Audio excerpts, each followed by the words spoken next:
So I know there's a lot of people interested in the IDL machines. There's not a lot of info out there on them, so I try to do some quick videos every day. Trying to increase my subscribers and stuff. So, if there's anything you guys want to see, just throw it in the comments. What I'm doing here today is I got a set of dot twos, early dot twos, cast iron, and not a full rebuild, just like a refresh. I just roughed in the seats, and there's two guides on each head that are smoked, that are just sloppy. And on this head they happen to be an intake and exhaust, and the other head they're a different spot. But so I'm only putting 4 guides in. So whenever I'm doing like a random guide or a seat, I prefer, especially on an inline head, I prefer to do it on the IDL rather than the big air float seat and guide machine. I really enjoy this machine because it's a little different than an air float. Air float, you're locating off of the center line of the guide or the pilot.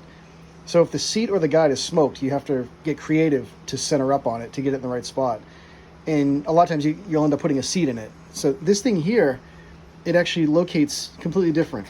You don't level anything. The machine has a slot that's plumb with the spindle, and then the head will locate on its spring seats, assuming the spring seats are all accurate, they call these duck feet, but it'll sit on the spring seats of adjacent valves.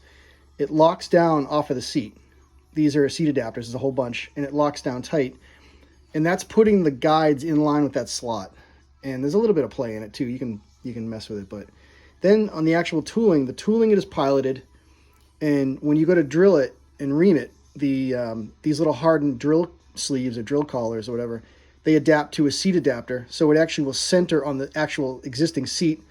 The tool pilot into the existing guide, or the top of the existing guide, and the whole thing is locked to the column with this clamp, which means that the machine has no influence on the tooling. The tooling is actually, is free to do what it wants. The machine doesn't influence it, so the machine is actually sloppy. So the machine is simply a drive, and that's it. Now you can, if you've got a smoked guide and a smoked seat or whatever, it's a nice way to, fix something without having to, like when I do this with the IDL, a lot of times the valve job will clean right up. I don't have to put a seat in it. It's not way off. I don't have to, cut deep to get the seat to come back in, because it locates off the seat. So it's kind of neat. A little bit time consuming, but I really prefer these machines. It's a cool deal. I will never not have an IDL machine, even if I eventually get, a VGS or a Surdy or something. I think this machine will be with me till I go. Yeah, I'm going to try to put a video up every day, just because I'm overwhelmed with work, and it's kind of a fun thing to do, and it kind of documents stuff, and I got a lot going on here. But, if there's anything you guys want to see or have questions on the IDL stuff, I really like IDLs, so please ask. Have a great day.